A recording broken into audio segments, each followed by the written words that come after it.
News 19 और आज का मतदाता टीवी में अमित शर्मा जी आपका स्वागत है। अमित जी, आप लाइफ इंश्योरेंस क्षेत्र में जुड़े हैं और लाइफ इंश्योरेंस के क्षेत्र से आपने बहुत सामाजिक लोगों को एक साहस और शक्ति भी दिया है। और लाइफ इंश्योरेंस में आपने बहुत सारे क्या बोलते हैं मेडल भी जीते हैं। तो सबसे पहले मैं चाहूँगा सर, जो आपका जो संक्षिप्त परिचय है वो आप दें हमारे नए दर्शकों को। मैं अमित शर्मा और लगभग 19 साल से LIC के साथ जुड़ा हुआ हूँ। LIC में लगातार मैं 8 वर्षों से MDRT भी हूँ और गैलेक्सी क्लब मेंबर भी हूँ। और LIC का मतलब हमारे साथ नाता बिल्कुल ये मान लो कि भाई हम LIC में पूर्णतः समर्पित हैं। दूसरा, लोगों को अब हमारा वर्क एजेंट रिक्रूट करना, CLIA चैनल के से भी जुड़े हुए हैं हम LIC से, और 19 सालों से LIC में मतलब सारी हासिल करे हैं, जितने भी जो भी मुकाम आपने हासिल किए हैं वो LIC के द्वारा। हाँ। अच्छा सर, देखा ये जाता है कि आज के जो युवा हैं या जो भी लोग हैं उनकी एक प्रतिस्पर्धा होती है बहुत सारे क्षेत्रों के लिए, तो आपने LIC को क्यों चुना? LIC क्या जनसेवा है इसके लिए? नंबर एक चीज़ ये होती है, एक LIC जो भारत सरकार का उपक्रम है, इसमें 100% गवर्नमेंट ऑफ इंडिया की गारंटी है। और कहीं आप प्राइवेट सेक्टर में या कहीं भी तो गारंटी सब नहीं मिलता। माना जैसे आज के समय में आप दे रहे हैं कि जगह में युद्ध हैं, देश के देश तबाह हो रहे हैं, वहाँ भारत सरकार की 100% गारंटी है LIC। और दूसरी चीज़, LIC का क्लेम रेशो भी सबसे अत्यधिक है और कस्टमर का विश्वास भी है LIC के ऊपर। तो ऐसा होता है कि मतलब थोड़े थोड़े में और आदमी का भरोसे के साथ LIC को भी का भी उन्नति है और लोगों का भी उन्नति है। मतलब एक तरह से देश में जो जितने लोग हैं जिससे सरकार पे भरोसा होता है, उसी तरह लोगों का LIC पे बिल्कुल भरोसा है। अच्छा सर, जब युवा अवस्था में आप आए, जैसा कि आपने कहा कि 19 वर्ष में आप आए, तो मूलतः रहने वाले कहाँ के हैं आप? मैं यहीं का रहने वाला हूँ, गाजियाबाद का। गाजियाबाद के मोदी नगर है, छोटा एक शहर है, वहाँ पे वहाँ का रहने वाला हूँ, वहाँ का ही मेरा जन्म है। उसके बाद मैं गाजियाबाद में आया तो मैंने सबसे पहले नौकरी ज्वाइन की थी सेंट्रल इलेक्ट्रॉनिक्स लिमिटेड में। ओके। उसके बाद लेकिन मेरे ये था कि मेरे को स्वतंत्र काम करना है, और आज के मैं युवाओं से भी कि इंडिपेंडेंट वर्क करने से आदमी की उन्नति बहुत होती है। जी। उसमें कोई LIC में वर्क करने की कोई लिमिट नहीं है, या इंश्योरेंस के साथ काम करने की, या कोई भी अपना, क्योंकि एक आप नौकरी में एक लिमिटेड वर्क कर सकते हो, यहाँ लिमिट का कोई वो नहीं है, आप जितनी चाहे पूरा आपको इसको पूरी उड़ान मिली, आपको ओपन है। और यही था कि मेरा नौकरी में मन नहीं था, मैंने सबसे पहले CEL में जॉब की थी, जो एक बहुत अच्छी कंपनी है। उसके बाद जब मैं फील्ड में LIC में आया तो बस मैंने सब कुछ LIC में ही समर्पित कर दिया और पूरी तरह। और भविष्य भी आपने, हाँ, मेरे को उन्नति भी मिली, मैं आज इस पोजीशन पे हूँ। जी। एक जो मैंने जो शुरुआत की, हाँ सर, आपने कौन कौन से मेडल अर्जित किए हैं LIC में? मैंने LIC में जो सबसे उच्च क्लब होता है CM club, okay, chief manager club होता है, उसके ऊपर गैलेक्सी क्लब होता है, और MDRT होती है, मिलेनियम डॉलर राउंड टेबल, जो होता है, जो पूरे वर्ल्ड का एक ऑर्गेनाइजेशन होती है, US से सत्यापित होती है जी, उसका भी मैं मेंबर हूँ।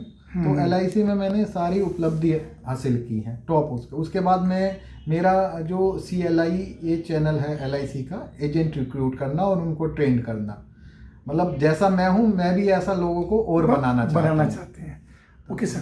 अच्छा सर, थोड़ा सा मैं चाहूँगा कि जो LIC है आज के समय में किन किन क्षेत्रों में लोगों को आश्वस्त या भरोसा दिलाती है, कौन कौन से इंश्योरेंस करती है सर? LIC में देखिए, एक तो सबसे पहली चीज़ है कि आपका LIC ये कहती है, LIC क्या भारत सरकार भी कहती है, मोदी जी ने भी हमारे कहते हैं कि मतलब हर आदमी इंश्योर्ड होना चाहिए। मीन्स अगर उसके साथ कोई दुर्घटना या हानि होती है, कम से कम उसके परिवार को कुछ सुरक्षा मिल जाए। दूसरी चीज़, LIC का जो अभी एक जीवन उत्सव पॉलिसी आई है LIC की, जिसमें पेंशन का है, मतलब शॉर्ट टर्म है, जैसे आज की युवा जनरेशन है हमारी, उनको शॉर्ट टर्म में प्रीमियम दे के और रिटर्न चाहिए। तो नई जो अभी पॉलिसी आई है पेंशन की, जिसमें 5 साल प्रीमियम दे के भी आप life time pension plus risk cover दोनों चीज मिलता है। तो पेंशन नया हाँ अभी आया। पेंशन का रुझान सबसे जो नई जनरेशन को भी, जैसे कि आजकल गवर्नमेंट जॉब बहुत कम है तो पेंशन चाहिए ही चाहिए। दूसरा चीज है रिस्क कवर, सिक्योरिटी चाहिए। और तीसरा शब्द है कि आदमी की सेविंग, हम थोड़ा थोड़ा करके हमारी एक एसेट्स बन जाती है। एलआईसी से फायदा है कि थोड़ा थोड़ा सेविंग सबके लिए एलआईसी, एक 100 रुपये वाले के भी लिए है और एक 10 लाख वाले के लिए भी एलआईसी है। तो अपना थोड़ा जिसकी जो क्षमता है उससे सेविंग करके आदमी एक अपने परिवार को सुरक्षा प्रदान कर सकता है। एलआईसी ने सर जैसे कि बच्चों के लिए, बच्चों की पढ़ाई के लिए, इन सभी क्षेत्रों में अग्रणी संस्था है। बिल्कुल बिल्कुल, एजुकेशन है, पेंशन है जी और आपका रिस्क कवर है, सब में अग्रिम है। और एलआईसी बहुत से ऐसे प्रोग्राम भी करती है जैसे बच्चों के स्कॉलरशिप के लिए या जन कल्याण वाले भी, उसमें भी समर्पित है एलआईसी। अच्छा सर, एलआईसी में जो एक होता है ना रेशियो, जैसे कि अगर 10 क्लेम होते हैं तो उस 10 क्लेम में से कितने क्लेम का सेटलमेंट कितने समय में हो जाता है? जी, एलआईसी में 10 में से 10 क्लेम सेटल होते हैं। नंबर 1 चीज तो ये है। होता क्या है, कुछ डॉक्यूमेंट होती है कि जो कि भाई पूरे करने पड़ते हैं। अगर कोई डॉक्यूमेंटेशन पूरी नहीं कर पाता, मतलब कोई चीज है कि भाई श्योरिटी नहीं है, वरना मेरे को 19 साल हो गए और मेरा आज तक कोई क्लेम रिजेक्ट नहीं हुआ है ना। तो कोई ऐसा नहीं है, थोड़ा सा जानकारी का अभाव है, उसके लिए हम ऐसा नहीं है हमने जिनकी पॉलिसी करी है हम उनका ही क्लेम पास करा रहे हैं। हम सबका क्लेम सेटल कराते हैं। जिनका आपके द्वारा पॉलिसी नहीं है वो भी आपके ऑफिस में बिल्कुल आ सकते हैं, सबके लिए ओपन है।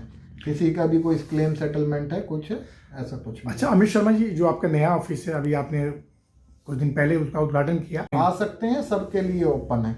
किसी का भी कोई क्लेम सेटलमेंट है, कुछ ऐसा कुछ नहीं। अच्छा अमित शर्मा जी, जो आपका नया ऑफिस है, अभी आपने कुछ दिन पहले उसका उद्घाटन किया, मैं चाहूँगा नए दर्शक को उसका पता बताएं और यहाँ पे क्या क्या काम हो सकता है सर?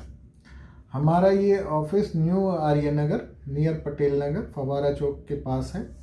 239 नंबर प्लॉट है जी। और यहाँ पर आप लैंडमार्क कुछ? हाँ, लैंडमार्क ये नियर शिव मंदिर opposite Shiva scooter agency. Okay. हमारे यहाँ पर इंश्योरेंस का सभी वर्क होता है। एलआईसी तो हमारा है ही, हम किसी को एजेंसी लेनी है तो एजेंसी भी देते हैं एलआईसी की। उसके अलावा हम जनरल में वर्क डील भी करते हैं। हेल्थ इंश्योरेंस है, मैरीन इंश्योरेंस है, फायर इंश्योरेंस है, हम टोटल सारे इंश्योरेंस को डील करते हैं। हेल्थ इंश्योरेंस वगैरह भी? इंश्योरेंस का मतलब A to Z, किसी भी तरह का इंश्योरेंस है हम सबका है। किसी का क्लेम का इशू है या कुछ है तो वो सब भी हम सेटल कराते हैं। कोई भी इशू है इंश्योरेंस के रिगार्डिंग सर, एक जो भी किसी भी तरह का होगा, अगर वो कोई व्यक्ति आपके कार्यालय में आता है तो वो सेटलमेंट भी हो जाएगा। हाँ जी। और चाहे वो चोरी का हो, चाहे वो क्लेम का हो, चाहे वो मेडिकल हो, सारे इंश्योरेंस आपके यहाँ होते हैं। बहुत अच्छी बात कही सर। एक बात और था, चूंकि आपने बहुत सारी क्लब को अचीव किया है, कोरोना के बाद जो परिस्थितियां बदली हैं, लोगों को इंश्योरेंस को कितनी प्राथमिकता देनी चाहिए? देखिए, कोरोना के बाद लोग कहते थे कि हमारे काम बंद हो गया, हमारा रोजगार डाउन हो गया ये, लेकिन हम बताएं कोरोना के बाद जो है आदमी इंश्योरेंस के प्रति बहुत जागरूक है। उसे इंश्योरेंस की अहमियत का पता पड़ गया है। दो चीज है कि पहली चीज तो आदमी की लाइफ का कोई पता नहीं है, ठीक है ना। आदमी ये सोचता है भी मेरे बाद मेरा परिवार सुरक्षित रहे। तो कोरोना के बाद आदमी को ये हो गया कि भाई हाँ, मेरे बाद मेरा परिवार। दूसरी चीज आप आए कि रोजगार के लिए, तो इंश्योरेंस का कोरोना के बाद एक नया रोजगार उभर के आया है। कोरोना काल में भी हमने घर से सारा वर्क किया है और हमारा कोई भी हमारा लॉस नहीं हुआ।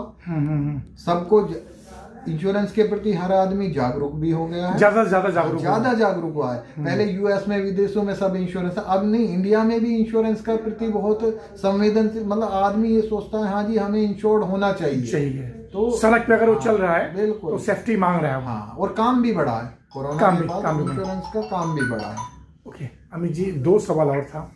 जो नया साल आने वाला है, तो देशवासियों को नया वर्ष के लिए जितने आपके इंश्योरेंस धारक हैं उनको क्या शुभकामना संदेश देंगे सर? नए साल पे मैं सभी को यही कहूँगा कि भाई हर आदमी को अपने परिवार को सुरक्षित रखना चाहिए, जिससे अपने को इंश्योर्ड होना चाहिए। और हर आदमी अगर कोई एलआईसी से जुड़ने के चाहता है तो उसके लिए हम हमेशा तत्पर हैं, उसको अच्छी गाइडलाइन और जैसे हमने उन्नति करी है उसको वो भी उन्नति करे। तो मैं ये आपका शुभकामना संदेश है। यही है कि भाई सब लोग इंश्योर्ड हों और सबको बचत के लिए जागरूक होना चाहिए। एक अंतिम सवाल है सर, जो केंद्र सरकार से कुछ नई पॉलिसी की चाहेंगे, कुछ इंश्योरेंस के क्षेत्र में कुछ प्रयास हो बेहतर और कुछ करने के लिए, और जो राम जन्म भूमि जो था वो जनवरी में बन के मंदिर तैयार रहेगा, इन दो बारे में बोलिए सर। इंश्योरेंस के प्रति मेरी केंद्र सरकार से यही अपील है कि जैसे हेल्थ इंश्योरेंस या इन पर जीएसटी कम से कम होना चाहिए, बल्कि नहीं होना चाहिए, क्योंकि एक मेडिकल सेक्टर ऐसा है जो गवर्नमेंट की लायबिलिटी है, हम लोग टैक्स देते हैं, राइट, ठीक है ना। और दूसरी चीज़ है बीजेपी गवर्नमेंट और मोदी जी ने ये एक नया वो है कि भाई राम जन्मभूमि के लिए इतना वो करा है और मंदिर तैयार होके आ जाएगा। सबको इसके लिए हार्दिक बधाइयाँ और शुभकामनाएं, और सब अपने उस दिन उत्सव मनाएं, घर में दीप जलाएं, दीपावली मनाएं, यही सबसे आपका अनुरोध है। अच्छा है जी, अमित शर्मा जी आपका बहुत बहुत धन्यवाद। फिर किसी विषय में मिलते हैं। Thank you sir.